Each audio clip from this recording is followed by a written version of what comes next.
منافق ترین ہے وہ زبان، منافق ترین ہے وہ زبان جو ہائے حسین کہے بغیر یا اللہ کہے۔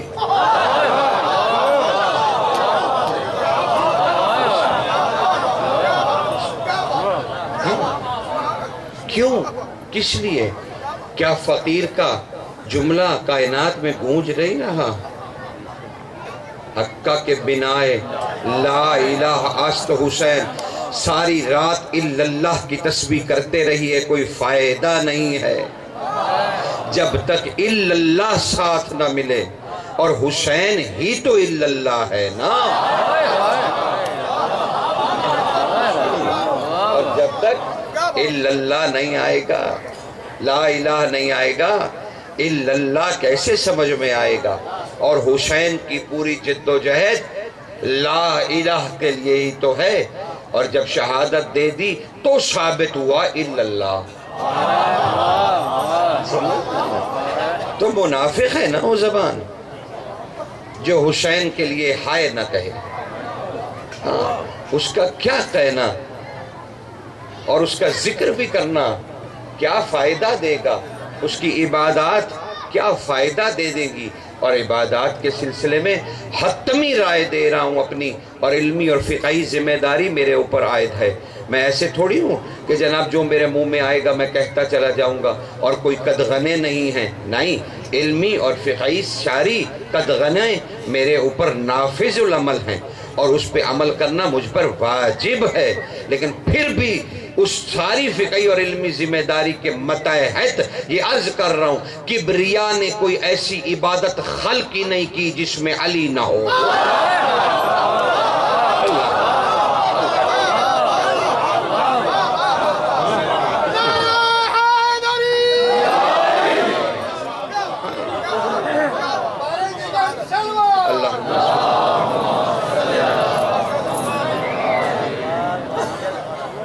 ورنہ ہم انکاری ہو جائیں گے رسول کی حدیث کے، اگر یہ تصور نہ رکھا کہ ہر عبادت میں روح رواں علی ہیں۔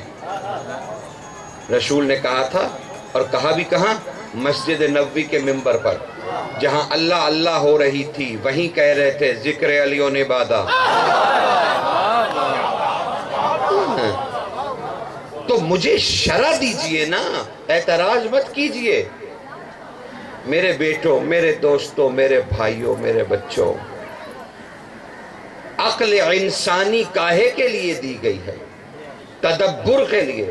حتیٰ کہ اس نے اپنا قرآن بھیجا تو کہا یہ مدبر ہے، اس پہ تدبر کرو، یہ اولی الالباب کے لیے ہے، یہ عقل مندوں کے لیے ہے، یہ سمجھداروں کے لیے ہے، اسے سمجھو، اس سے ثواب حاصل کرنے کی نیت سے نہ پڑھو بلکہ اس سے ہدایت لینے کی نیت سے پڑھو۔ اور لیکن کیا کہا؟ دیکھیے، ذکر علی و عبادہ، علی کا ذکر کرنا عبادت ہے۔ یہ کوئی مجھ جیسا مومن نہیں کہہ رہا، خاتم النبیین کہہ رہے ہیں، جو بھی کہتا ہے وہی ہوتا ہے۔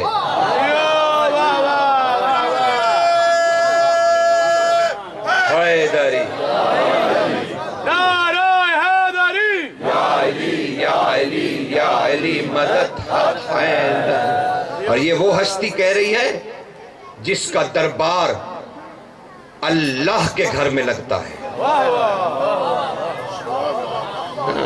جس کا ذکر زمین پر بیٹھ کے کرو تو سر عرش سے جا لگتا ہے۔ یہ اس ہستی کے قول ہے، ذکر علی عبادہ۔ میں آپ سے اور کچھ نہیں پوچھنا چاہتا، لیکن اپنی قوم سے ایک سوال تو کروں گا۔ جیسے آپ کو حق حاصل ہے سوال کرنے کا، ویسے ہمیں بھی حق حاصل ہے آپ سے کچھ پوچھنے کا۔ ہاں، اور وہ میں پوچھنا یہ چاہتا ہوں، اگر رسول نے کہا ذکر علی عبادہ، علی کا ذکر عبادت ہے، تو آپ سمجھا دیجئے یہ عبادت کس قسم کی ہے؟ علی کا ذکر لینا کسی غیر اللہ کی عبادت ہے؟ علی کے ذکر کی اگر عبادت کا درجہ حاصل ہو تو وہ کس طرح سے ہے؟ اور دوسرا ضمنی سوال یہ کرنا چاہتا ہوں، جب ہم سب ابھی رسول کے قول کے مطابق ذکر علی میں بیٹھے ہیں اور ذکر علی عبادہ، علی کا ذکر عبادت ہے، تو ہم آپ سے یہ پوچھنا چاہتے ہیں کہ جب ہم ذکر کر رہے ہیں علی کا جو رسول نے کہا عبادت ہے، تو پھر آپ ہمیں بے عبادت بے نمازی کیسے کہہ سکتے ہیں؟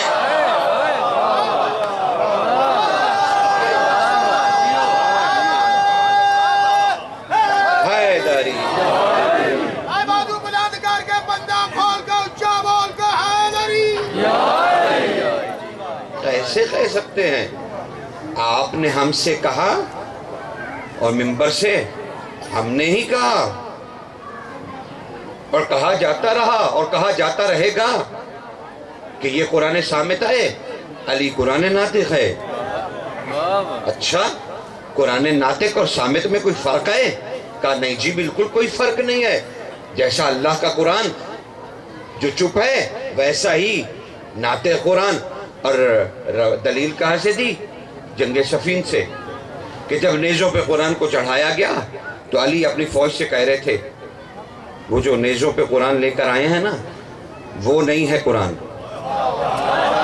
انا القرآن، میں قرآن ہوں۔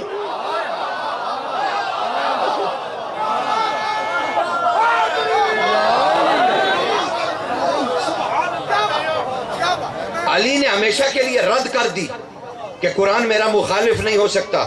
اب جو علی کے خلاف قرآن صحیح دلیل لائے وہ اس اہل صفین میں سے ہے، وہ بھی علی کے مقابلے میں نیزے پہ قرآن رکھ کے آیا ہے کہ علی کے لیے تنخیص ثابت کی جائے، لیکن علی کہہ رہے تھے میں قرآن ہوں، انا قرآن ناطق، وہ میں بولنے والا قرآن ہوں۔ اس چپ سے کیا پوچھتے ہو؟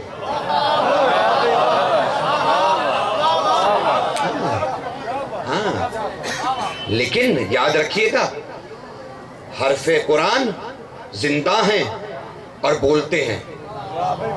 ہاں، یہ عظمت ہے ان کی کہ جن کے قلب پر اترا وہ ایسے فصیح تھے کہ اسے صامت ہونا پڑا۔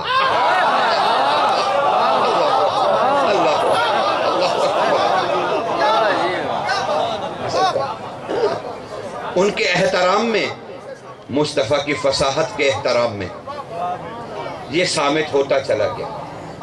تو ناطق ہے، ہم نے بھی اسی چیز کو اپنایا، علی قرآن ناطق ہیں۔ اچھا یہ تو بتائیے علی اگر قرآن ناطق ہیں تو ہم نماز میں کیا پڑھتے ہیں؟ قرآن کی تلاوت، اس کے بغیر کوئی نماز کا تصور ہے؟ ہرگز نہیں۔ قرآن پڑھا جائے گا تو نماز ہوگی، اس میں اپنی باتیں نہیں کی جا سکتی، کلام خدا کو پڑھنا ہوگا۔ اور ہم نے کہا علی قرآن ناطق ہے۔ سمجھ میں نہیں آتا، جس نماز میں قرآن پڑھنا واجب ہے اس میں صامت کے ساتھ ناطق پڑھا تو کہا باطل ہو گئی۔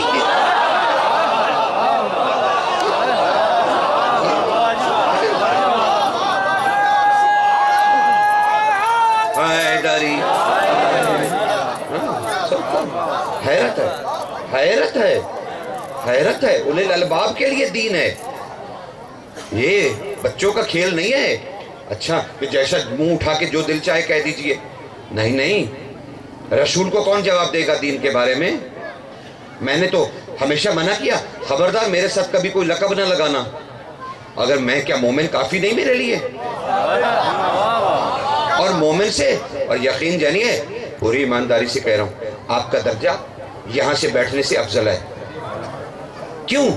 میں جو بھی کہوں گا نا صادق آل محمد کے کٹہرے میں مجھے یہاں سے پکڑ کے لے جایا جائے گا، اور مجھے ایک ایک حرف کا خدا کی عدالت اور آل رسول کی اور رسول کی عدالت میں جواب دینا پڑے گا۔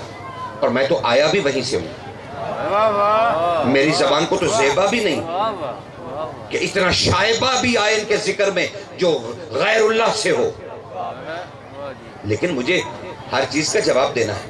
میں نے کیا کہا ایک ایک حرف کا، لیکن جانتے ہیں تمہارا درجہ کیا ہے؟ تمہارا درجہ یہ ہے یہاں بیٹھ کر ان کے بارے میں جو سوچتے رہو، جو کہتے رہو، جو وہ صرف مسکرا کے دیکھتے رہتے ہیں۔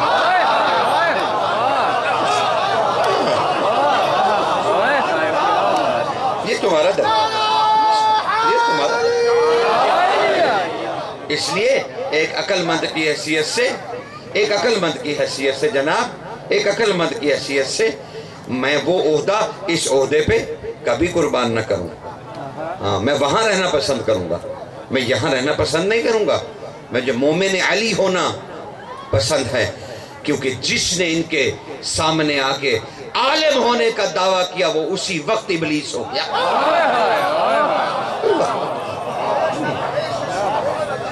ہاں، اسی لیے عرض کرنا چاہتا ہوں کہ اللہ نے عقل کی دھوکہ دہی سے بچانے کے لیے ایک نور خلق کیا، اور اس نور کا نام رکھا عشق.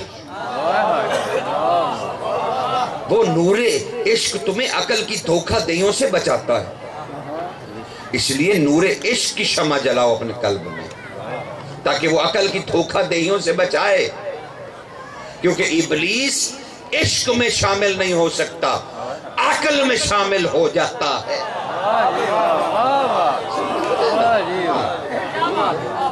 عشق اور کہانی ہے، عقلی گتھیاں سلجھانا اور چیز ہے. لیکن ہم نے کیا کہا سرکار؟ ہم نے کہا دوسرا، ہم نہیں کہا، ہم نے ہی آپ کو پڑھایا اور آپ بھی اس پہ لگے اور خوب جمے. ہم نے کہا علی کا نام لینا ختم قرآن، کہ علی کا نام لیجئے قرآن ختم. ہم نے کہا نا، اور آپ نے مانا. بادشاہوں سے پوچھے گئے، چھٹے تاجدار سرکار سے، چلیے آج یہ گتھی بھی سلجھائیں نور عشق سے، نہ کہ نور عقل سے. ناقص العقل انسان کیا سمجھائے گا کامل العقل کے بارے میں. ہاں، سخی کہتے ہیں. مفضل نے پوچھا، اور سعید ابن جبیر بیٹھے تھے پاس، وہ دونوں راوی ہیں. وہ کہتے ہیں ہم نے سوال کیا بادشاہ سے، تاجدار یہ تو بتائیے، یہ جو ہم کہتے ہیں کہ امیر کا نام لینا ختم قرآن کا ثواب ہے، مولا یہ آخر علی کے نام میں ایسا کیا طلسم ہے بادشاہ کے کہ قرآن ختم ہو جاتا ہے؟ آپ نے فرمایا اس کی ایک وجہ ہے، توجیہ ہے. کیونکہ علی بادشاہ جب اپنے گھر سے نکلتے تھے تو اپنے پورے بدن پر حاکم تھے. علی اپنے ہی بدن پر حاکم تھے اور اپنے پورے بدن کو حکم دیتے تھے، اے میرا ہاتھ تو یہ سورت پڑھ،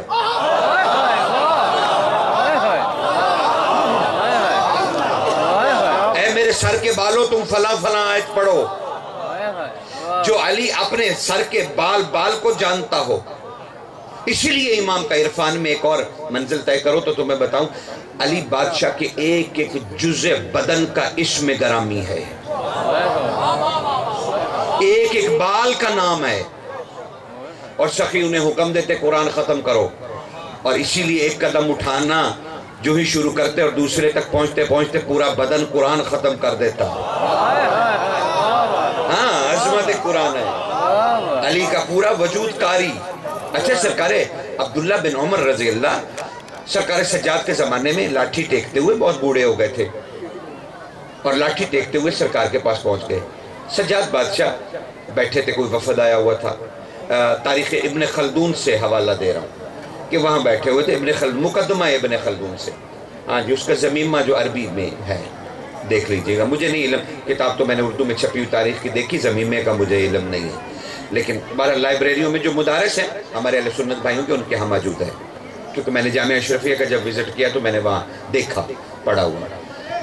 تو اس میں لکھا ہے کہ سرکار عبداللہ بن عمر رضی اللہ پہنچ گئے سرکار علی ابن الحسین کی بارگاہ میں.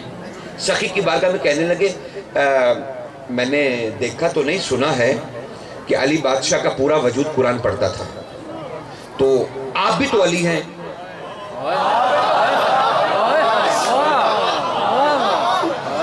آپ بھی تو علی ہیں، کیا ایسا ممکن ہے کہ آپ قرآن؟ آپ نے جواب دیا، ہاں چچا، ایسی کون سی بات ہے کہ میں نہیں پڑھ سکتا. آپ حکم کیجئے قرآن کی کون سی سورت کی تلاوت سننا چاہتے ہیں اور میرے بدن کے کس حصے سے.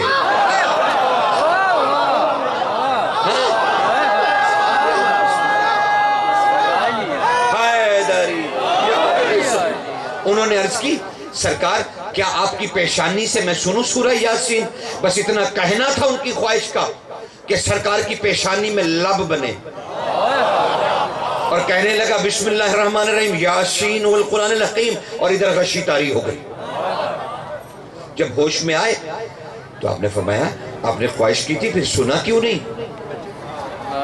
کہا بادشاہ صرف ایک بات بتا دے، یہ لہجہ جو ہے قرآن کا جس سے تیری پیشانی نے یاسین پڑھی، یہ لہجہ کہا ہے؟ بس ان کی طرف جلال کی نگاہ علی ابن الحسین نے ڈالی اور اتنا کہا اے سرکار عبداللہ بن عمر یاد رکھیے جس لہجے میں آپ نے ہماری حقیقت سے قرآن سنا یہ وہی لہجہ ہے جس میں قرآن اترا۔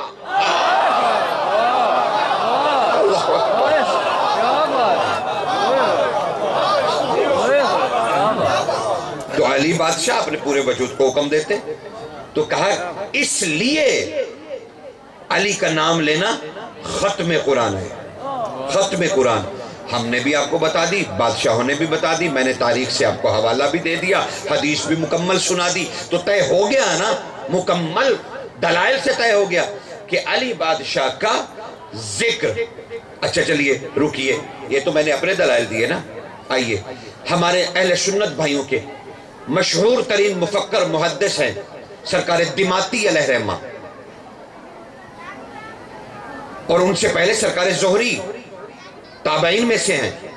سرکار زہری انہوں نے بھی روایت کیا، سرکار دماطی نے بھی کیا، نور الدین دمشقی محدث اعظم دمشق انہوں نے بھی کیا، مصر کے سرکار احمد غزائی انہوں نے بھی کیا، مراغی جن کو کہتے ہیں، مراغی سرکار انہوں نے بھی اپنی کتاب میں، یہ تینوں کتابیں ہمارے اہل سنت بھائیوں کی مقدس ترین کتابوں میں شمار ہوتی ہیں اور محققین کی کتابیں ہیں یہ، ان تینوں میں باری باری سنیے۔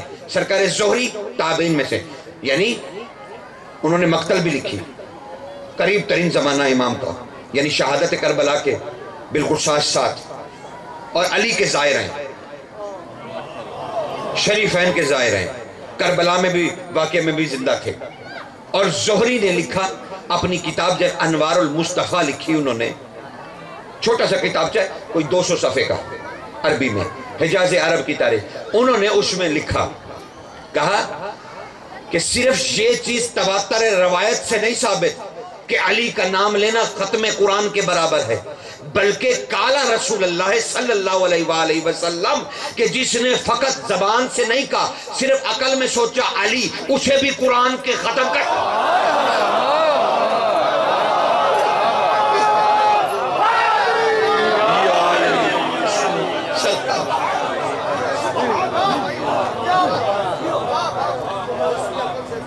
اور اس کے بعد سرکار دماطی علیہ رحمہ انہوں نے اللہ اکبر انوار اللہ ہے، اللہ کے نور فی ابدان فی الارض، اللہ کے انوار بدنوں میں زمین پر، یہ ان کی کتاب جی۔ اور سرکار دماطی علیہ رحمہ نے اس کتاب میں جب اہل بیت کا ذکر کیا تو سب سے پہلی فرد جس کا ذکر کیا امیر المومنین کا کیا، اور کہنے لگے میں دماطی فخر محسوس کرتا ہوں کہ میں نے اپنے اس عنوان میں جتنی مرتبہ بھی لفظ علی لکھا میں نے قرآن ختم کیا۔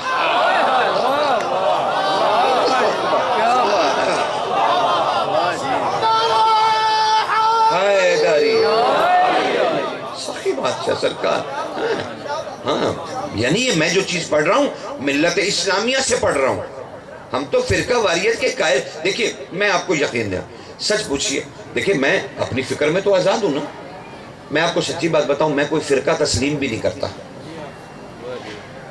کربلا سے پہلے آپ مجھے کہنا کہ 2000 فرقے ہیں تو میں جناب کہوں گا 3000 ہیں، لیکن کربلا کے بعد میں کسی فرقے کا قائل نہیں ہوں، صرف 2 فکروں کا قائل ہوں، ایک حسینی فکر ایک یزیدی فکر۔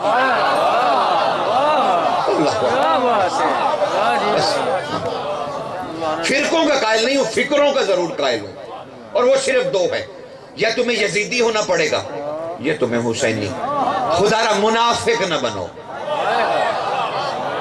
یا یزیدی ہو کے مر جاؤ یا حسینی ہو کے شہادت پا جاؤ، لیکن منافق نہ رہو، کوئی فائدہ نہیں ہے، نہ تم خدا کے رہے نہ بندوں کے۔ ہاں لیکن سرکار نور الدین دمشقی علیہ رحمہ، اچھا جس کتاب کا ذکر کر رہا ہوں نا، وہ جو زائرین ہیں اگر وہ عجائب گھر جائیں دمشق کے تو وہاں کتب خانے کی جو نادر کتابیں رکھی ہوئی نا ایک شیشے میں، ان میں سے پہلی کتاب یہی ہے جہاں سے حوالہ دے رہا ہوں۔ اور حسن اتفاق دیکھیے کہاں آج، حالانکہ یہ موضوع نہیں تھا لیکن دماغ میں بات آ گئی، اسی کتاب پر جو صفحہ کھلا ہے نا اسی پر یہ حدیث لکھی ہے۔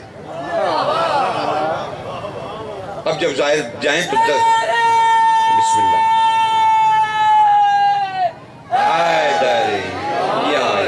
جی، اس پہ سرکار نور الدین دمشقی علیہ رحمہ مفتی اعظم دمشق ارشاد فرماتے ہیں، وہ کہتے ہیں کہ رسول اللہ نے ارشاد فرمایا جس کو قلم دوات میسر نہ ہو اور وہ لفظ علی نہ لکھ سکتا ہو، وہ اگر فضا میں لکھ دے علی تو ساری فضا میں جتنی مخلوق ہے سب کی گنتی کے برابر اس نے قرآن ختم کیا۔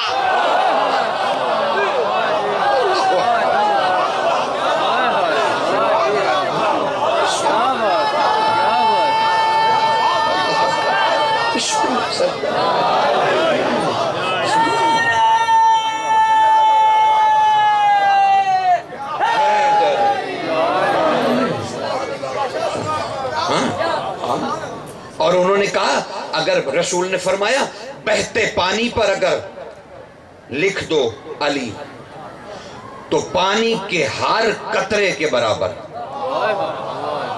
تمہیں ختم قرآن کا ثواب خدا لکھ دے گا، اور اس میں جتنی مخلوق رہتی ہے اس کے تعداد کے برابر۔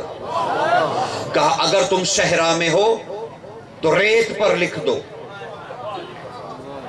تو تمہیں صحرا کے ریت کے ذروں کے برابر ختم قرآن کا ثواب ملے گا۔ یہ میں علی کی بات نہیں کر رہا، علی کے اسم کی بات کر رہا۔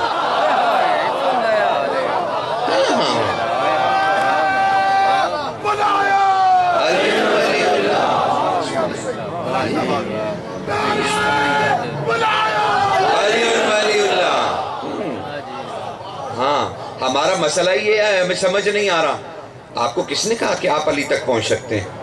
یہ علی کے فضائل میں رسول نے مہر ثبت کر دی ہے، علی کو کوئی نہیں جانتا سوائے اللہ کے اور میرے۔ تو سرکار جس کو آپ جانتے نہیں اس پہ دست و گریباں کیوں ہیں؟ ایسے مانو ایسے نہ مانو، ایسے ہوگا ایسے نہیں ہوگا۔ تو میں عرض کر رہا تھا علی کا ذکر، اور میں نے پوری تاریخی حوالوں سے اور ریکارڈڈ آپ کی یہ محفل ہے اور مجلس ہے، اس میں عرض کر رہا ہوں، وہ ٹکی چھپی بات تو ہے نہیں، تحقیق کے دروازے تو ہر کسی کے لیے کھلے ہیں نا۔ اور یہ بھی ضروری نہیں ہے کہ جو چیز میں نے پڑھی ہے وہ خفیہ تھی اور چھپی ہوئی تھی اور میں نہیں پڑھی، نہیں، وہ ہر جگہ پڑھی ہے، ٹھیک ہے نا۔ تو علی کا اسم ختم قرآن، یعنی ذکر علی عبادت، ذکر علی ختم قرآن۔ اب میں بیٹھ گیا، اچھا ایک اور مثال سن لیجئے، معاف کیجیے گا جہاں آپ کو ذرا تنگ کر رہا ہوں معذرت کے ساتھ، ٹھیک ہے نا۔ اگر ممبر سے اخلاق نہیں ملے گا تو پھر کیسے؟ سنیں، دل آزاری نہیں، نہ خدا کی قسم، نہ کسی کو جھوٹا ثابت کرنا چاہتا ہوں نہ کسی کو سچا۔ آپ حق بیان کیجئے، جس کو حق لگے گا وہ مان جائے گا۔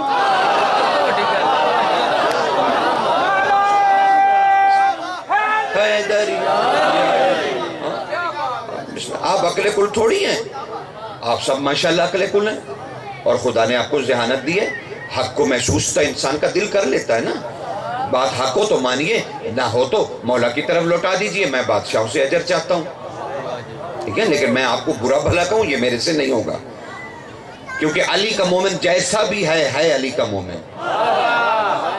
اگر اسے علی سمجھ میں نہیں آ رہا تو اس کی مدد کرنی چاہیے، نہ کہ اس سے بحث کرنی چاہیے، نہیں بحث نہیں کرنی۔ تو اب کیا ہے جی، علی کا اسم عبادت، علی کا ذکر عبادت، علی کا اسم ختم قرآن۔ اچھا آپ مجھے کہیے حسنین بھائی، آپ مولانا بھی ہیں ہمارے اور ممبر پہ پڑھتے بھی ہیں، مومن بھائی بھی ہیں ہمارے، جناب آپ کی آنکھوں کے سامنے ایک واقعہ ہوا تھا، آپ نے دیکھا بھی تھا، تو اب عدالت میں ضرورت ہے اس کی گواہی کی، تو میرے ساتھ چلیے، آپ گواہی دیجئے جج صاحب کے سامنے۔ تو تو میں آپ سے کہوں گا کہ جی بسم اللہ، ہم سچے ہیں، ہم نے آنکھوں سے دیکھا، ہمیں پتا ہے یہ حق ہے، ہم کیوں چھپائیں گے، ہم آپ کے ساتھ چلتے ہیں، اللہ نے بھی کہا ہے گواہی نہیں چھپانی، تو میں کیوں حق کی گواہی چھپاؤں؟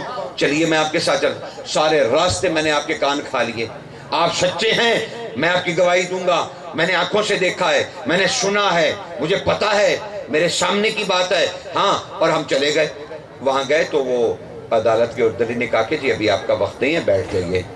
میں وہاں بینچ پہ بیٹھ گیا آپ کے ساتھ، اور میں پھر شروع ہو گیا، آپ سچے ہیں، آپ حق ہیں، اور اتنے میں آواز پڑ گئی کہ آئیے گواہی دیجئے۔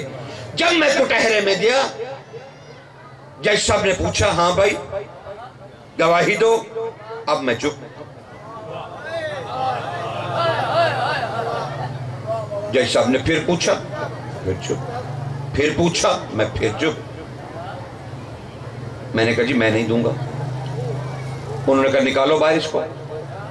عدالت کا وقت ضائع ہوا اور مجھے نکال باہر دیا گیا۔ یہی مثال اگر آپ کے دماغ میں اگر آ جائے تو میں نے آذان میں کہا اشہد ان علی ولی اللہ، میں اقامت میں گیا، میں نے کہا اشہد ان علی ولی اللہ، اور جب میں خدا کے کٹہرے میں بیٹھا کہ اب مجھے دین کی گواہی دینی ہے، وہاں میں نے کہا نہیں، علی کی گواہی باطل ہے۔ نعرہ حیدری،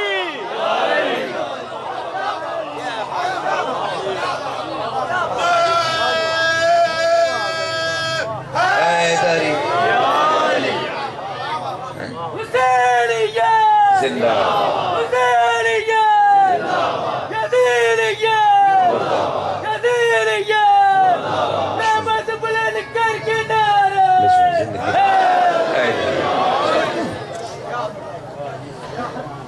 پڑھے نہ پڑھے میرا کوئی سروکار نہیں، خدا واحد جانتا، پوری دینداری سے کہہ رہا ہوں، کیونکہ میں آخرت آپ کی آخرت کا ذمہ دار نہیں ہوں۔ اچھا لیکن مجھے حق پہنچانا ہے، میں اپنا ذمہ دار ہوں کہ میں نے وہ کام کیا جو مجھے کرنا چاہیے تھا یا نہیں کیا، میں اس کے نتیجے کا ذمہ دار نہیں۔ وہ خدا نے آپ کو عقل سلیم دی ہے۔ اب مجھے بتائیے، علی کا ذکر عبادت، علی کا نام ختم قرآن، اب اگر میں تشہد میں بیٹھ کے کہہ دوں اشہد ان علی ولی اللہ، تو میں نے عبادت بھی کی، میں نے قرآن بھی ختم کیا۔ اچھا مولوی کی مجلس میں آپ کہیں تو ختم قرآن کا ثواب، اور اگر باہر بازار میں جا کے کسی مومن نے ایک دستہ بنا لیا اور ماتم کرنے لگے اور وہ کہنے لگے یا علی یا علی، تو وہ بھی ہر ہاتھ میں قرآن ختم کر رہا ہے۔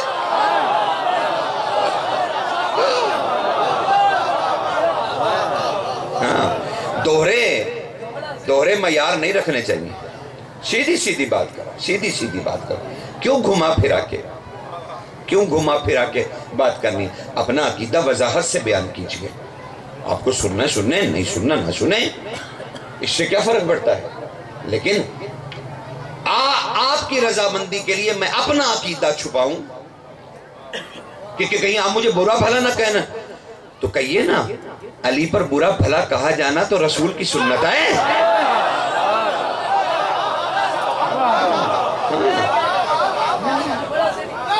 بات نہیں، ہاں ہم آپ سے تمغہ تو چاہتے ہی نہیں، ہم تو چاہتے ہیں اپنے سخی راضی کر لیں، سخی راضی کر لیں، سخی۔ دیکھیے نا، جس قوم کو باب علم اور شہر علم جس کے پاس ہے، وہ اتنی پیچھے ہے، اسے سمجھ ہی نہیں آ رہی پہلے کو کیسا ماننا ہے، 12ویں کی تو بات ہی چھوڑیے، کیا کہوں میں، یہ تو انٹرنل معاملات ہیں نا جی، اور دکھ کا باعث ہے کہ پہلا سمجھ میں نہیں آ رہا، 12ویں کے لیے اللہم کن لولیک الحجۃ بن الحسن، جلدی آ جا، اور اگر وہ آ گیا تو کیا کرو گے؟ نہیں، پھر بھاگو گے، وہ زیارت کی کتاب اٹھانا مجھے زیارت پڑھنی ہے، اور تمہیں تو اپنے امام کو سلام کرنا بھی نہ آیا۔ کتاب لاؤں، میں چھپی ہوئی کتاب وہاں سے پڑھوں گا، امام سامنے کھڑے، ہم مفاتی ڈھونڈتے پھر رہے ہیں، کیسی ہے؟ نہیں، میرے بیٹوں، میرے دوستوں، میرے بھائیوں، معرفت امام اس چیز کا نام نہیں ہے، اور رہ گئی ملا ازم کی بات، دیکھیے ان کو ان کے حال پہ چھوڑ دیجئے، وہ علمی نکات حل کرتے کرتے اس دنیا سے گزر جائیں گے، اور پھر قبر میں جا کے پتہ چلے گا اوہو ساری بات تو ایک ہی نقطے میں تھی۔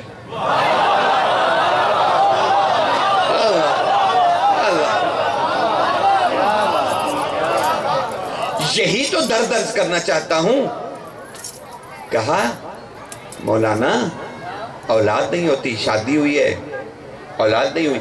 کہا یہ کون سی بات ہے، علم عباس کے نیچے جاؤ، حاضری مانو، اور یاد رکھنا بیٹے کا نام علی یا محمد رکھنا، اور دیکھنا جلدی جلدی، اور پیٹ پہ انگلی سے بھی لکھنا، اور دیکھنا خدا تمہیں بچہ دے گا۔ اچھا مولانا دے گا، اور بچہ ہو گیا۔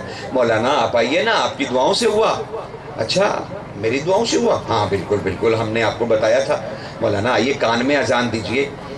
ہم نے چھوٹے سے بچے کے کان میں کہا اشہد ان علی ولی اللہ۔ یہ اعمال کا سبق نہیں دے رہا، نمازیں پڑھنا، میں کہہ رہا ہوں عقیدہ صحیح رکھنا۔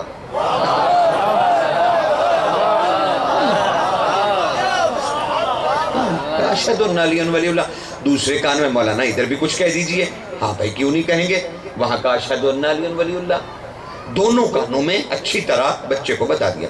بچہ تھوڑا سا بڑا ہوا، باپ ہاتھ سے پکڑ کے انگلی اپنی بیوی سے کہنے لگے دیکھو اب یہ بولے گا تو ذرا مہربانی کرنا یہ ادھر ادھر کو کوئی لفظ نہ بولے، اسے کہنا علی بولے، علی۔ یہ میری اور آپ کی کہانی ہے، ہمارے ماں باپ نے ایسا کیا، اور ہم کہنے لگے علی علی، ماں بھی کہنے لگی، باپ بھی کہنا، علی کہنے لگا۔ ارے ماشاءاللہ نیاز بانٹو، پہلی دفعہ علی کہا، کتنی محبت ہے علی سے، علی کہلوا دیا۔ اچھا ذرا یہ دیکھنا دودھ پلاتے ہوئے ذرا ناد علی پڑھ لینا تاکہ تینت پاک رہے۔ ماں بیچاری نے وضو کیا، دودھ پلانے لگی ہمیں، اور ہمیں ناد علی پڑھ کے دودھ پلایا کہ تینت پاک رہے۔ لو جی ہوگی تینت پاک، اور بڑے ہوئے، کہا بھائی اب اسے ماتم میں کھڑا کرو۔ اس نے وہاں سے سیکھ لیا حق علی مولا، اور وہ گھر میں آ کے سب کو کہہ رہا۔ ہم نے بڑے خوش ہوئے کہ حق جان گیا، کہ حق علی ہے، یہ کہنا سیکھ لیا۔ اور بڑے ہوئے، کہا مولانا قرآن، کہا ضرور پڑھائیں گے۔ کہا بیٹا یہ پڑھو بسم اللہ الرحمن الرحیم، اور یہ جو بے کے نیچے نقطہ ہے نا یہ علی ہے، اسی میں سارا قرآن ہے۔ ہم نے یہ بھی پڑھا دیا، بچے نے وہ بھی سمجھ لیا۔ لیجئے جناب، بڑے ہو گئے۔ کہا مولانا نماز واجب ہو گئی ہے؟ ہاں ضرور، پڑھاؤ بھائی، آؤ بھائی بیٹا جماعت میں آؤ۔ اذان کہیں بچے کو سکھائی، اس نے کہا علی ولی اللہ۔ اقامت کہیں، اس نے کہا علی ولی اللہ۔ اب جب نماز پڑھی تو وہ بچہ آگے بڑھا اور کہنے لگا علامہ ہر جگہ تو علی علی کرتے آئے تھے، یہ جب تشہد میں گواہی دی آپ نے کہا نہیں پڑھنا۔ کہا میں نے پوچھا سرکار کیوں نہ پڑھیں، علی تو پڑھنا چاہیے، کلمے میں پڑھتے ہیں، ہر وقت جو کلمہ پڑھتے ہیں ہر جگہ لکھا ہوا ہے اس میں علی ولی اللہ، کیوں نہ پڑھیں؟ کہا وہ دیکھو علماء نے کہا ہے، فقہا نے کہا ہے، مراجع تقلید نے کہا ہے، اور جس کی ہم تقلید میں ہیں۔ اچھا سرکار جس کی ہم تقلید میں ہیں یہ معصوم ہے؟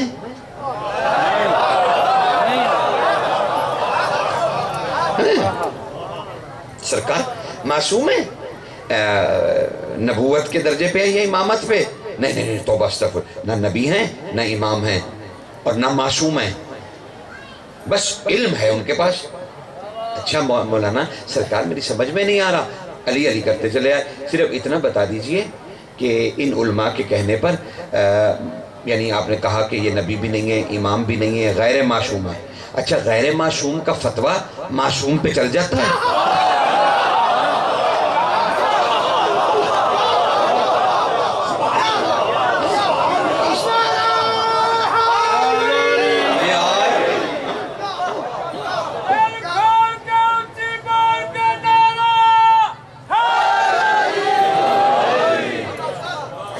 نہیں بیٹا نہیں چل سکتا، نہ یہ نہیں ہو سکتا، غیر معصوم کا فتویٰ۔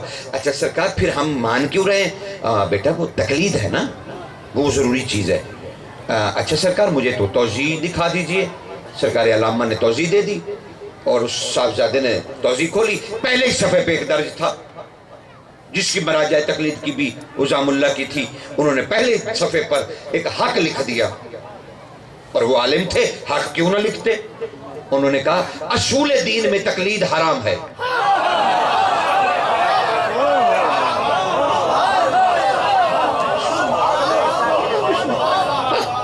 انہوں نے کہا، بچے نے پڑھا، مولانا سرکار یہاں تو لکھا ہوا ہے، اور یہ مجھے ذرا سمجھا دیجئے، مجھے پتہ نہیں یہ جو امامت ہے یہ فرو میں ہے یا اصول میں؟ نہیں بیٹا غلط نہیں کہتے، یہ امامت جو ہے نا اصول دین ہے، اور سرکار یہ تو لکھا ہوا ہے اصول دین میں تقلید نہیں کرنی۔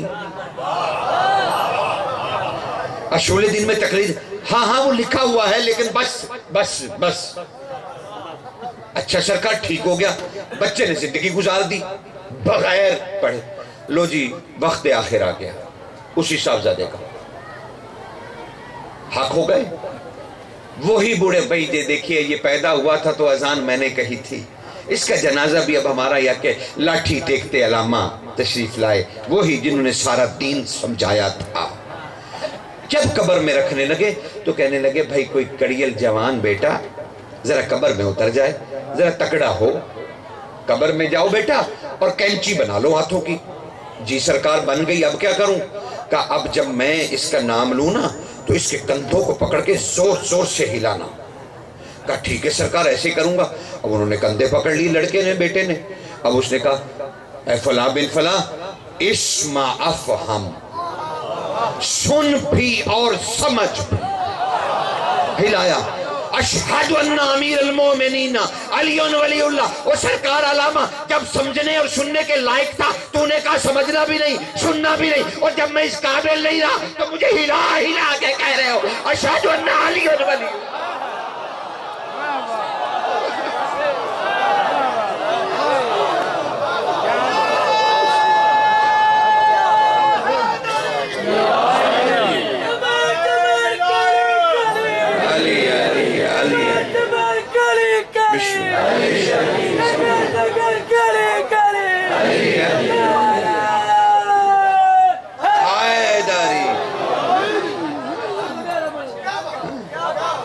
سرکار یہ ہے میری اور آپ کی کہانی، اب اس میں فکر کرتے چلے جانا کہ تمہیں کہاں جانا ہے، لیکن ولایت ضروری کیوں ہے؟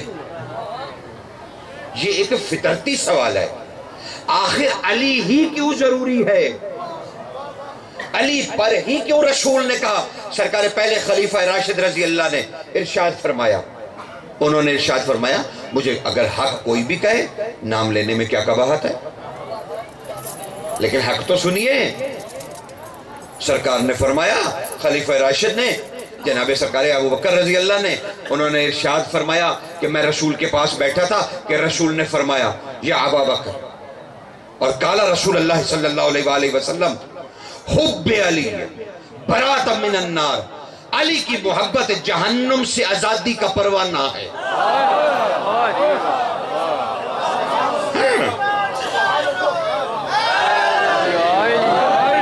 مودت فی القربہ سے پڑھنا، سلمان کندوزی کی مودت فی القربہ، اس سے یہ روایت لی میں نے۔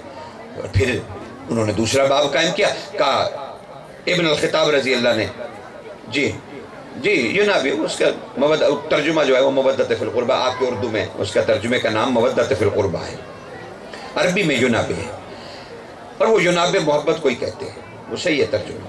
لیکن اس میں کیا کہا حضرت ابن الخطاب رضی اللہ نے، دوسرے خلیفہ راشد نے مسلمانوں کے، انہوں نے ارشاد فرمایا کہ ہم رسول کے پاس بیٹھے تھے کہ رسول اپنی مسند پہ تشریف فرما تھے، اور رسول نے فرمایا لی وجتمع الناس علی حب علی ابن ابی طالب لما خلقت النار۔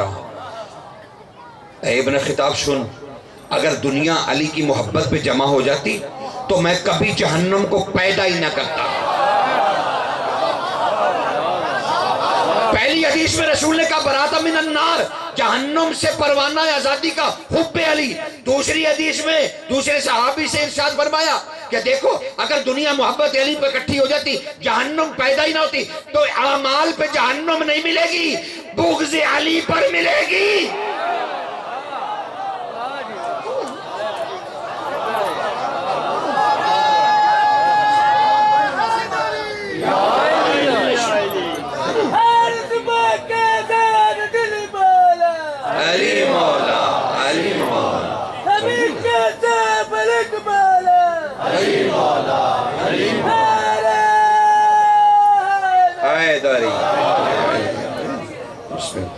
یہ ساری عبادت ہی تو کر رہے ہو. کون کہتا تم بے نمازی ہو؟ کون کہتا عبادت سے باہر ہو؟ یہ خدا کی عبادت ہو رہی ہے، خدا راضی ہو رہا ہے. اور یہ ایسی عبادت جس میں شک کا گزر نہیں. اور اب تو رواج میں ایک مسجد میں راستے میں کہیں نماز پڑھنے کے لیے رک گیا بادشاہ کا سجدہ دینے. یقین جانیے اگر آپ تشہد کے قائل ہیں تو نماز پڑھیے اور تشہد میں بلند آواز سے کہیے اشہد ان علی ولی، تو گواہی کا مزہ آئے. دوسرے کسی کو گرا کے اس کے اوپر گھٹنا رکھ کے اس کو سننے مار مار کے کہنے کا کوئی فائدہ نہیں. مصلی بچھائیے، جہاں وقت ہو جائے مصلی بچھائیے، پتہ چلے علی کا محب نماز اور ابھی یہ اپنی نماز میں بلند آواز سے کہے گا اشہد ان امیر المومنین علی ولی اللہ وشیع رسول اللہ و خلیفتہ بلا فصل. اس سے بڑا تبرہ کوئی نہیں. جو تبرے کو ڈھونڈتے ہیں، گالی گلوچ آپ کو کس نے کہا تبرہ؟ فروع دین میں ہے. اور کیا اللہ کا رسول گالیوں کو اصول دین میں فروع دین میں شامل کر دے گا؟ ارے کیسے بچپنا ہے؟ نہیں. تبرہ افضل العبادہ ہے. سنیے کیسے؟ کیونکہ جب امیر سے پوچھا گیا مولا تقوی کیا ہے، میسم نے پوچھا مولا تقوی کیا ہے، اور کمیل نے پوچھا مولا تقوی کیا ہے، علی نے دونوں کو جواب دیا التقوی تو بغض اعدائنا. تقوی یہ ہے کہ ہمارے دشمن سے بغض رکھو.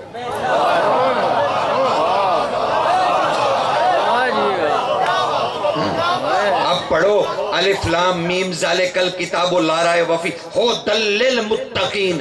یہ متقین کے لیے ہدایت ہے، کسی مسلمان کے لیے نہیں.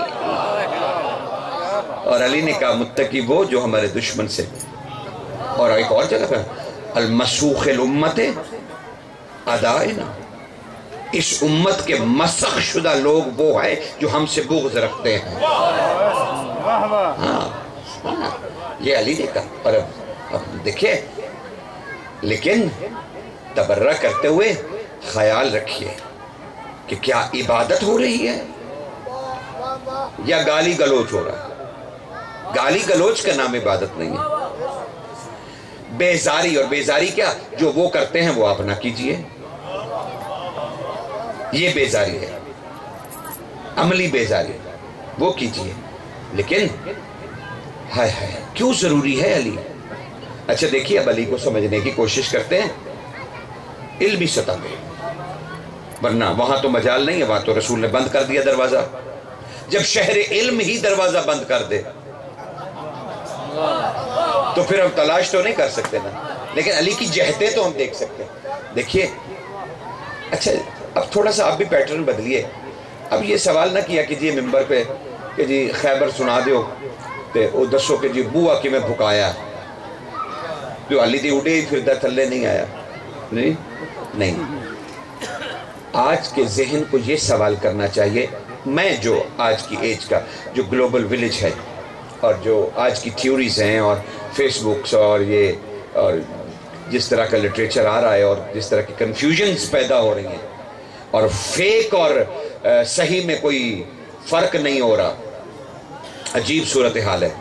لیکن اس میں میرا نہیں خیال کہ اب ہمیں یہ پوچھنا چاہیے کہ علی نے دروازہ کیسے اکھاڑ کے بادشاہ نے پھینکا، بلکہ اب ہمیں یہ سوچنا چاہیے کہ اس پر ریسرچ ہونی چاہیے اور تحقیق کہ علی کے پیچھے وہ خود کیسے چھپا ہے.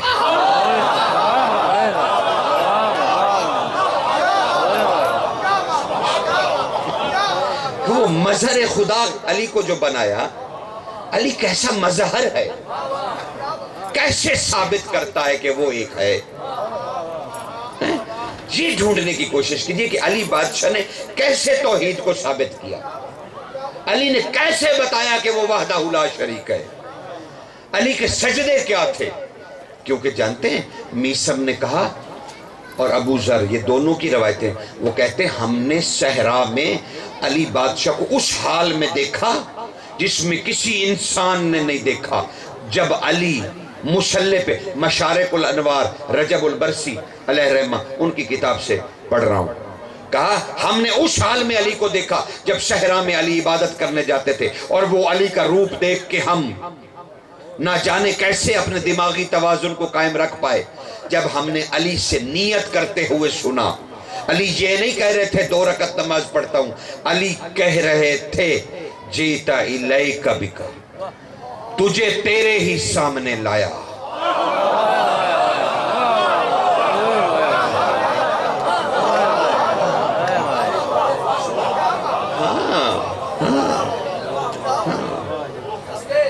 کنویں کی مینڈکی نہ بنیے، سخیوں کو ڈھونڈیے اپنے من کی آنکھوں سے.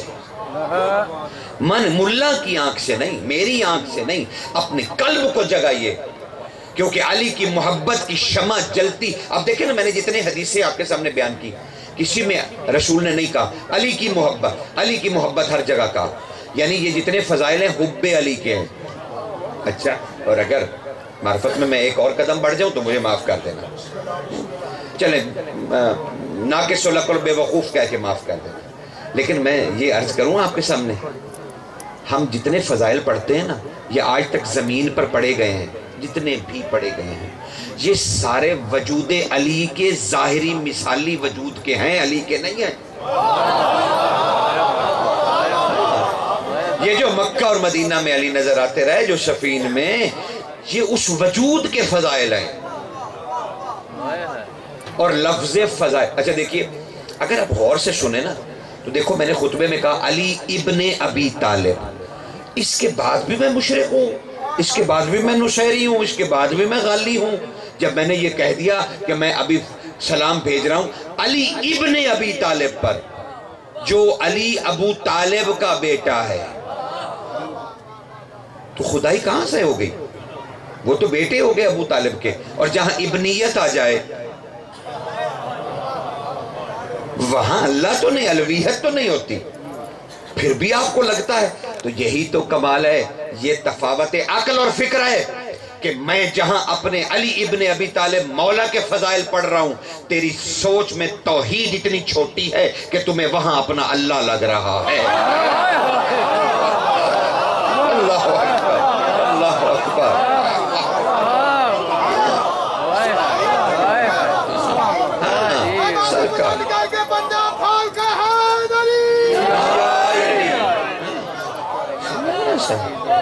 ہاں، یہ فکری تفاوت ہے کہ میں جہاں پر مولا کو بندہ سمجھ کے فضائل پڑھ رہا ہوں، تم نے توحید کو، تم نے ولایت کو نہیں گھٹایا. در حقیقت تم نے توحید کو اتنا گھٹا دیا، ذکر ہم بندے کا کرتے ہیں، تمہیں لگتا ہے اللہ کہہ رہے ہیں. ہم غالی نہیں ہوئے، تم مشرق ہو گئے ہو.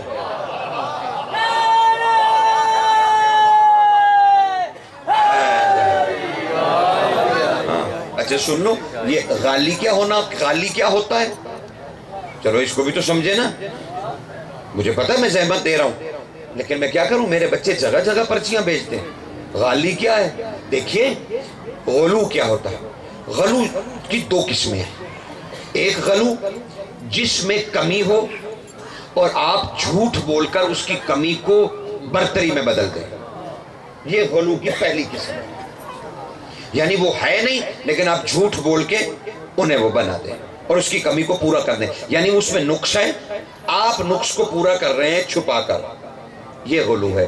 دوسرا کہ جہاں کے لیے وہ قابل نہیں، وہ عہدہ اسے دے دیں. بالکل ویری سمپل. میں نے کوئی علمی اس میں غنڈہ گردی نہیں کی. صحیح ہے، ملا والی غنڈہ گردی نہیں کی. بالکل ایک مومن کی حیثیت سے سیدھی سیدھی بات جو میرے بیٹوں کو، میرے بچوں کو سمجھ آ جائے. بڑوں کو تو پتہ ہی ہے، دوستوں کو، لیکن میرے بیٹوں کو جو کالج اسکول کے اسٹوڈنٹس ہیں ان کو سمجھ آئے کہ آخر ہم پہ تو جو غالی کا الزام ہے وہ ہے کیا. تو 2 چیزیں، یہ دونوں چیزیں علی پر لگا کر دیکھ لیجئے، کیا پوری اترتی ہیں؟ کیا علی میں کوئی ایسی کمی ہے جو ہم سب مل کے پوری کریں گے؟ تو جب ہم علی میں کوئی کمی پوری نہیں کر سکتے، اس میں ہے ہی نہیں، تو پھر غلو کیسا؟ اور دوسری بات یہ کہ علی کے مقام کو چھوڑ کر اسے کوئی اور مقام دے، ہم وہ بھی نہیں کرتے. ہم تو دیکھیں اپنے کلمے میں کہتے ہیں علی ولی اللہ، علی اللہ کا ولی ہے، تو ہم نے کہاں سے غلو کر دیا؟ در حقیقت تمہیں بتاؤں غلو کی بات نہیں، یہ توحید کو اتنا کھینچ کے نیچے لائے ہیں، جان بوجھ کے سازش کے تحت، تاکہ ہم جیسے غیر معصوم کا تقدس بڑھ جائے۔ ہاں یہ بات ہے میرے بھائیو، یہ بات نہیں ہے علی میں کون کمی پوری کر سکتا ہے، یہ خود وہ جگہ لینا چاہتے ہیں۔ اب اگر بے حتمی بات کر رہا ہوں، اور حتمی ہی مومن کو کرنی چاہیے، دھوکہ نہیں دینا چاہیے، فراڈ نہیں کرنا چاہیے، اللہ کو راضی کرنا چاہیے، رسول اللہ کو راضی کرنا چاہیے، اہل بیت کی رضا چاہیے، امیر کی رضا چاہیے، صاحب الزمان کی رضا چاہیے۔ آپ مجھے کیا دے سکتے ہیں؟ کیا دے لیں گے آپ؟ میری زندگی کے مالک ہیں آپ، کچھ بھی نہیں دے سکتے، لیکن میرا مالک راضی ہو جائے مجھے سب کچھ ہے۔ اب مجھے بتائیے، آپ کے عقیدے کا سوال ہے، آپ کا عقیدہ درہم برہم ہو جائے گا۔ آپ مجھے ایک بات بتائیے، اگر نائب معصوم، نائب رسول، نائب امام اگر غیر معصوم ہو کر اس کی کرسی پر بیٹھ سکتا ہے، تو پھر پہلے کے بیٹھنے پر بھی کوئی وجہ نہیں ہے، پھر دوسرا بھی بیٹھ گیا کوئی اعتراض نہیں، پھر تیسرا بھی بیٹھ گیا کوئی اعتراض نہیں، پھر شام والے بھی بیٹھ گئے کوئی اعتراض نہیں۔ جب ہمارا اصول طے ہو گیا کہ رسول کی جگہ پر کوئی بھی غیر معصوم بیٹھ سکتا ہے، تو پھر شیعت چھوڑ دیجئے، پھر عقیدے کا سوال کھڑا ہو گیا ہے۔ ہاں، اور آج آپ کی جو ذکر بادشاہوں کی جو مجلس ہے، مجلس اعضاء، اچھا اعضاء کا معنی سمجھتے ہیں؟ یہ عربی کا لفظ ہے، مجلس اعضاء۔ مجلس کہتے ہیں چند لوگوں کے اکٹھے ہونے کی، بیٹھنے کی جگہ، اجلس سے ہے یہ، اور اجلس لفظ جلس سے ہے، ٹھیک ہے نا؟ جلس کہتے ہیں یہ آپ کی جو پنڈلیاں ہیں نا، انہیں ٹیڑھا کر کے لٹانے کو کہتے ہیں جلس۔ اجلس جب ان کے اوپر بوجھ دے کر آپ اپنا وزن ڈال دیں، اسے کہتے ہیں اجلس، بیٹھ جانا۔ مجلس، اب مجلس دیکھیں، جلس، اجلس اور پھر مجلس، مجلس میم لگ گئی تو خاص ہو گئی، یعنی اب یہ جو کسی خاص مقصد کے لیے بیٹھے ہیں۔ ہاں سر، مجھے کہتے ہیں مجلس، اور اب اس کے سامنے لفظ لگ گیا اعضاء، مجلس اعضاء۔ اعضاء از سے نکلا ہے، از جو ہے اس کا معنی ہے رونا۔ اعضاء جب مصدر اور مشتق اکٹھے معنی دینے لگے تو اس کا مطلب ہوتا ہے کہ اب جو اس مجلس میں آیا ہے اگر وہ نہ رویا تو گنہگار ہو جائے گا۔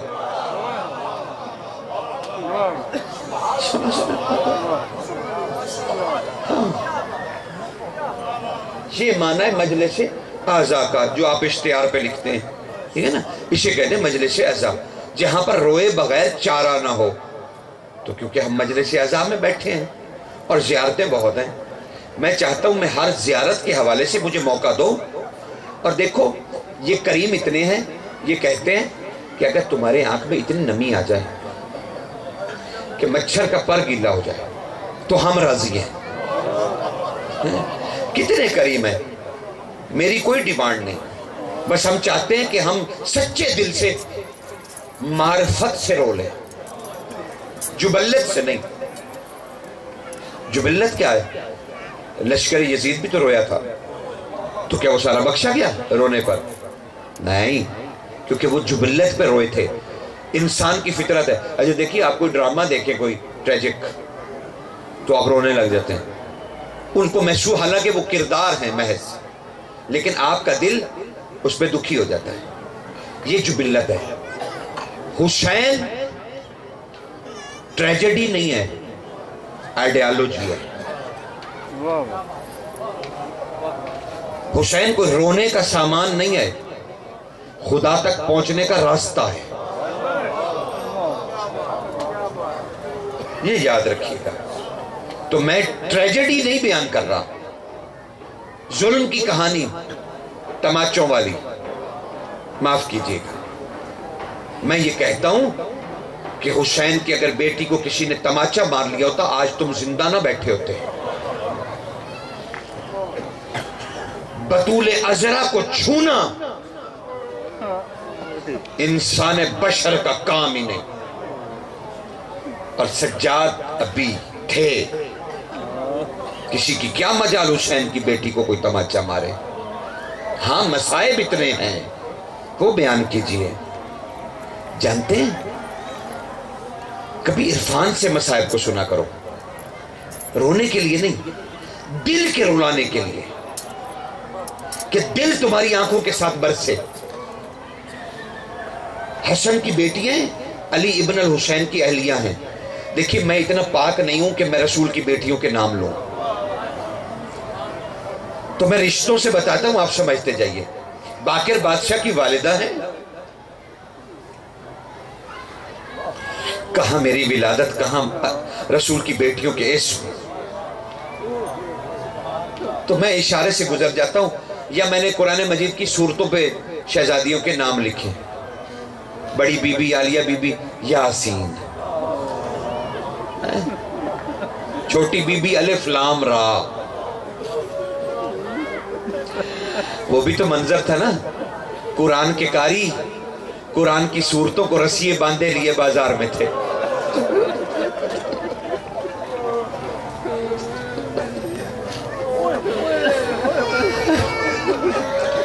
حسن بادشاہ کی بیٹی ہیں، علی ابن الحسین شہنشاہ کی زوجہ محترمہ ہیں، باقر بادشاہ کی والدہ گرامی ہیں.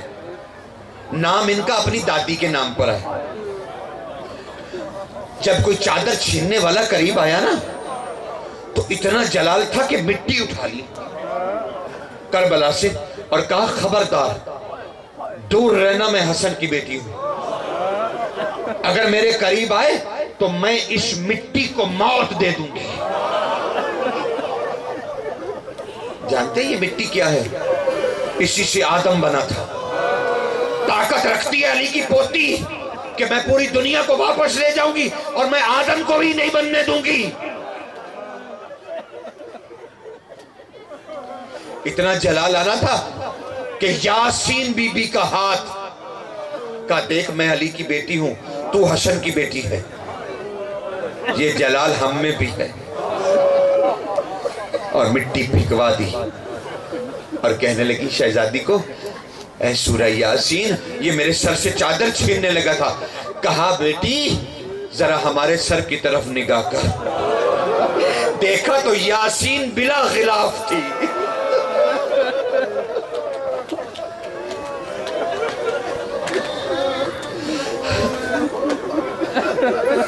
علم کہا گیا، بیٹا سرکار نے اعلان فرمایا.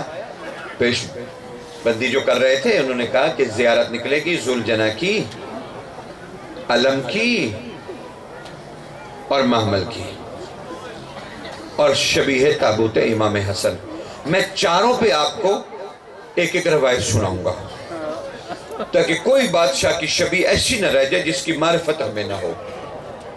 پہلے میں علم سرکار کے علم کی بات کر رہا ہوں. اس شہید کا سنو گے؟ اللہ اکبر. ہائے ہائے، جب جا رہے تھے نا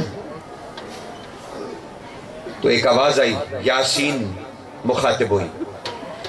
عباس، جی شہزادی، رکو، ہمارے قریب آؤ. یہ کندھے میں کیا ڈالا ہے؟ کہا مولا یہ شہزادی یا سیدتی،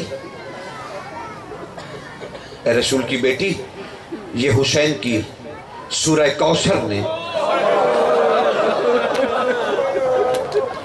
میرے بازو میں اما پہنائی ہے. یاد رکھیے گا عباس بادشاہ کی مشک کا نام اما ہے. اما، عین میم الف ما اور حمزہ. اور جانتے یہ اما کیا کہتے ہیں؟ کس کو کہتے ہیں؟ معرفت تو لیجئے، معرفت. علم تو بادشاہوں کا بکھرا پڑا ہے. کوئی سائل آئے تو صحیح، سخی اسے عنایت کرتے ہیں. اما، اما کہتے ہیں مشک کو، مشک کو نام ہے اما، اور اما کسے کہتے ہیں؟ یہ دیکھیے کعبہ ہے، کعبہ کے اوپر بیت معمور ہے، بیت معمور کس کی نقل ہے؟ عرش کی، عرش کس کی نقل ہے؟ کرسی کی، اور کرسی پر کیا محیط ہے؟ علم، یعنی وہ خزینہ ایبت اللہ، وہ جگہ جہاں پر اللہ نے محمد والے محمد کو علم عطا فرمایا، جہاں پر اکٹھا ہے علم، جس جگہ پہ وہ علم اکٹھا ہے نا، اس جگہ کو کہتے ہیں اما۔ عباس کی مشک کا نام ہے اما، اور حسین کی سورہ کوثر نے یہ اما، دیکھیے شہزادی اٹھ کر بھی پہنا سکتی تھی، شہزادہ اٹھاتا اور اما پہن لیتا، لیکن یہ عباس کا جھکنا اس کا ادب ہے کہ میں علم محمد والے محمد کا ادب کرتا ہوں، اور جھکتے چلے گئے زمین پر، اور جا کے بی بی نے اما، یعنی اب ہماری ساری طہارت عباس آپ کے ذمہ ہے، جنگ نہ کرنا۔ ہائے، یعنی بی بی کہہ رہی ہیں اے میرے چچا عباس، ان مٹی کے پتلوں سے کیا لڑو گے، جنگ نہ کرنا۔ اور اسی طرح بی بی کے پاس سے جب گزرے تو کہنے لگے، شہزادی فرماتی ہیں، یاسین بی بی فرماتی ہیں عباس رکو، اور یہ کہہ کے وہی کہوں گا جو امام نے کہا، وہی مقتل پڑھوں گا جو معصومین نے کہی، حرام ہے ایک لفظ بھی، حرام ہے ایک لفظ بھی اپنی مرضی سے شامل کرنا۔ کیوں؟ دیکھو نا، تم کہتے ہو یہ قرآن صامت ہے اور اس میں تفسیر بالرائے حرام ہے، اور جب قرآن ناطق کا ذکر کریں گے تو یہاں بھی تفسیر بالرائے حرام ہے۔ آؤ مسائل پوچھیں بادشاہوں سے، اپنی مرضی سے مظلومیت مت بیان کرو، شہنشاہ سے پوچھو۔ اور ہادی تاجدار فرماتے ہیں کہ یاسین بی بی نے روکا عباس کو اور اپنی چادر اٹھائی اور اس کا ایک پلو پھاڑا، نہ جانے صبر عباس کی کیا منزل ہے، پھٹتی ہوئی چادر دیکھتا رہا، اور بی بی نے دوسرے بازو پر آ کے وہ چادر باندھ دی، کہا جا بھیا یہ تجھے یاد دلائے گی میری، بس جب گرے نا، اللہ اکبر، اپنی مسند سے جب زمین پر آئے منہ کے بل، اور جب بادشاہ پہنچے تو جانتے ہیں حسین نے لاش عباس پہ پہنچ کر سب سے پہلے کیا بات کی؟ صرف ایک جملہ کہا عباس میں خیمے سے تجھ تک آتے ہوئے اپنی کئی پسلیاں توڑوا بیٹھا،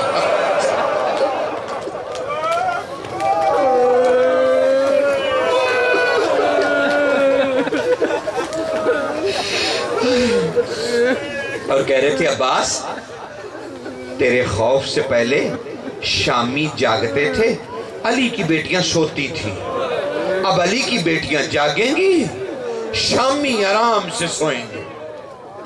یہ کہا تو کہا مولا میری آنکھیں صاف کر دیجئے۔ آنکھ میں ایک تیر تھا، حسین نے کیا کیا کیا، تیر کھینچا عباس کی آنکھ سے۔ اچھا جب آنکھ سے تیر کھینچا ہوگا تو خالی تیر آیا ہوگا، لیکن آنکھیں صاف کی، اور عباس بادشاہ بولے مولا باقی بات میں بعد میں کروں گا، مولا وہاں پر میرا اندازہ ہے میرا بازو گرا تھا، وہاں پر کٹا تھا اور وہیں گرا تھا۔ ہاں بھیا تو کیا ہوا، وہاں پہ میں زیارت کروں گا۔ کہا نہیں مولا ہادی بادشاہ اس مقتل کو پڑھ رہے ہیں، نوم تاجدار فرماتے ہیں کہ حسین سے کہا مولا ایک احسان کیجئے، جلدی سے جائیے جہاں میرا بازو گرا تھا، وہاں کٹے ہوئے بازو کے ساتھ میری بہن کی چادر ہے، بس وہ چادر لے لیجئے۔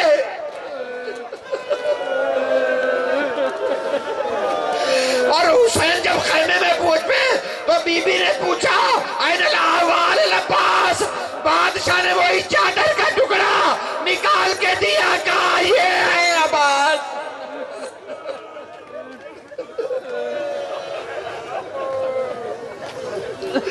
ہائے، اور ادھر منظر کچھ اور تھا۔ یہاں بھی روایت امام کی سناؤں گا، خدا کی قسم کوئی ایسا لفظ نہیں کہوں گا جو مولا کا نہیں کہا ہوا، مقتل پڑھوں گا۔ واپس آ گیا جنازہ حسن کا، 70 تیر، ارے یہ تو عدد بتانے کا ایک ذریعہ ہے عرب میں، 70۔ اچھا ایک انصاف بتاؤ، ایک لشکر سامنے کھڑا ہو اور اس کا دستہ تیر چلائے تو صرف تابوت میں لگیں گے یا کسی اور کو بھی لگیں گے؟ جانتے ہو یہاں بھی عباس کا خبر کیا ہے؟ حسین نے ان ہاشمی جوانوں کے کندھوں پر جنازہ رکھا جن کا پتا تھا کہ صبر ٹوٹ جائے گا۔ یہ حرمت ایمان کا سوال ہے۔ عباس کیسے چپ رہیں گے؟ عباس کے ساتھ اکبر کیسے چپ رہتے؟ سجاد کیسے چپ رہتا؟ جس پائے کے نیچے عباس تھے نا، اسی پائے پہ مولا فرماتے ہیں حسین نے ہاتھ رکھا ہوا تھا۔ بس ادھر سے تیر چلے، ایک تیر حسین کے ہاتھ کو چیرتا ہوا تابوت میں جا کے لگا۔ اچھا یہ تابوت ایسا تھا جیسا تم بناتے ہو؟ نہیں، وہ صرف ایک چادر تھی جو لکڑیوں کے اوپر ڈال کر بنایا گیا تھا۔ آگے کوئی رکاوٹ نہیں تھی، جو تیر آتا تھا وہ سیدھا وہ کسی حسین کے۔ اللہ اکبر۔ عباس جری تیرا کیا کہنا؟ قطرہ قطرہ حسین کا خون عباس کے ماتھے پہ گرتا رہا۔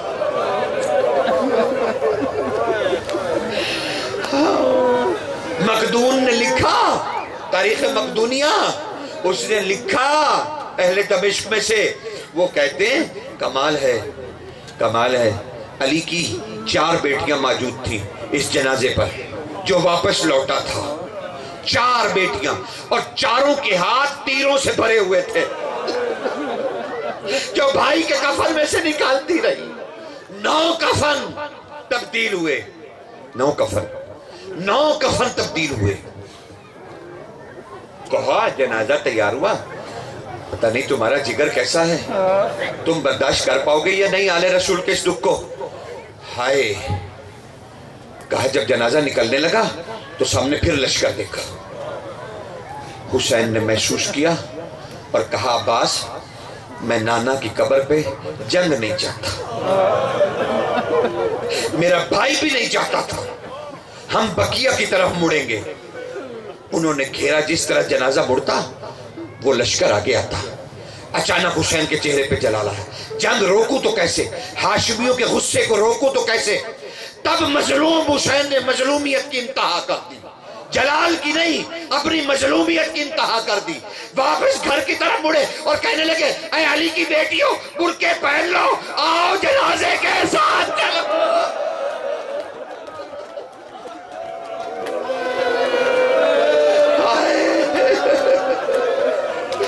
حسن کے جنازے کے ساتھ علی کی بیٹیاں برقعے سنبھالے ہوئے۔ اللہ، ادھر یہ منظر تھا کہ حسین نے حکم دیا باہر آ جاؤ، اور ادھر وہ حکم تھا، وہ پشت پہ سوار تھا، زلفوں میں ہاتھیں ڈالے ہوئے ضربے چلا رہا تھا، اور حسین پکار کے کہہ رہا تھا او یاسین خیمے سے باہر رہا۔ اچھا سنو گے امام کی کو؟ اچھا یہ کبھی غور کیا مصائب میں، تم نے کبھی معرفت لی کہ حسین کے قاتل 3 کیوں مشہور ہیں؟ 3 قاتل کیوں مشہور ہیں؟ 3 انس بن سنان، نمیر بن حسین اور شمر ذل جوشن، یہ 3 قاتل کیوں مشہور ہیں؟ امام ہادی سے پوچھا گیا مولا، عبداللہ بن رواح کہتے ہیں میں سرکار کے سامنے 2 زانو تھا، سرکار رو رہے تھے حسین کو، میں نے کہا بادشاہ یہ 3 قاتل کیوں مشہور ہیں؟ ضربیں تو ایک نے چلائی تھی۔ کہا ہادی اپنے منہ کو زور زور سے پیٹنے لگے، اور کہا عبداللہ بن رواح تم نے کیا پوچھ لیا ہم سے کہ 3 قاتل کیوں مشہور ہیں؟ کہا یہ ضربیں چلا چلا کے تھک گیا، حسین کی گردن الگ نہیں ہوئی، تو اس نے مدد کے لیے پکارا او انس بن سنان اور نمیر بن حسین تم کیسے بہادر ہو، میری مدد کو آؤ۔ یہ دونوں گھوڑوں سے اترے، قریب آئے، اس نے کندھے پکڑے حسین کے بدن کے، انہوں نے زلفوں میں ہاتھ ڈالا، وہ کھینچ کر حسین کے سر کو علیحدہ کر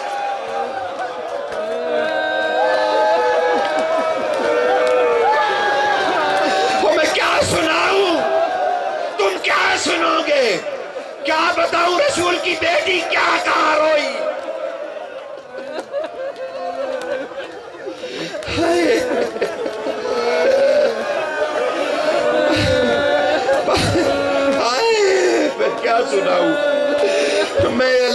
قسم میرے بھائیوں میں کیا سنا، تف ہے اس زندگی پر، تف ہے اس زندگی پر۔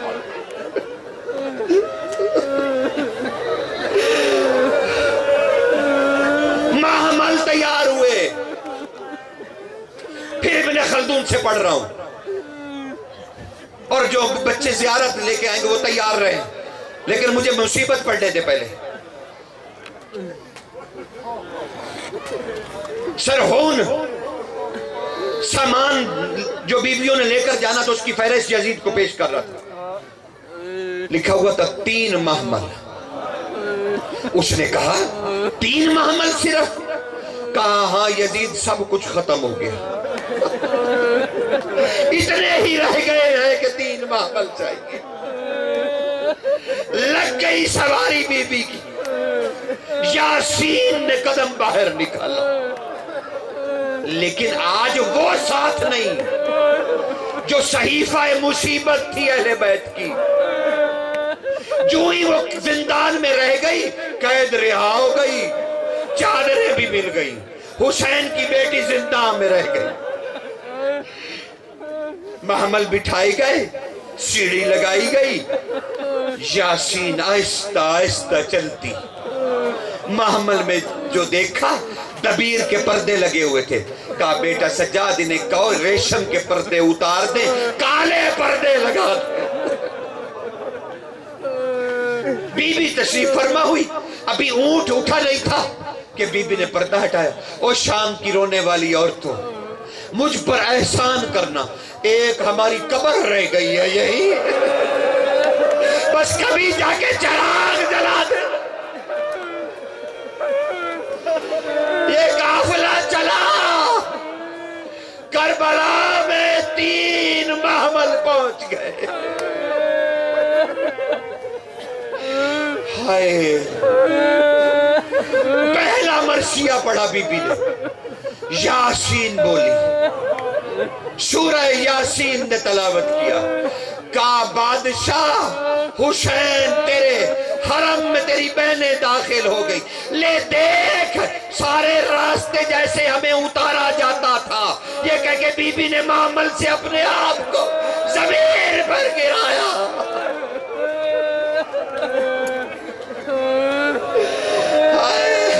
مرثیہ پڑھتی ہوئی بیویاں، جابر یہ بتا این القبر العباس، عباس کی قبر کہاں ہے؟ گئی اور بی بی نے چادر سر سے اتار دی، محمل سے قبر عباس میں اپنے ہاتھ کو گرا کے کہا عباس شرابی میرے ارد گرد تھے، شرابی شراب پی کے میری ماں کا نام لیتے رہے۔ قبر عباس ہلنے لگی، قبر عباس ہلنے لگی، زیارت لعنت اللہ علیہ قوم الظالمین۔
اللہ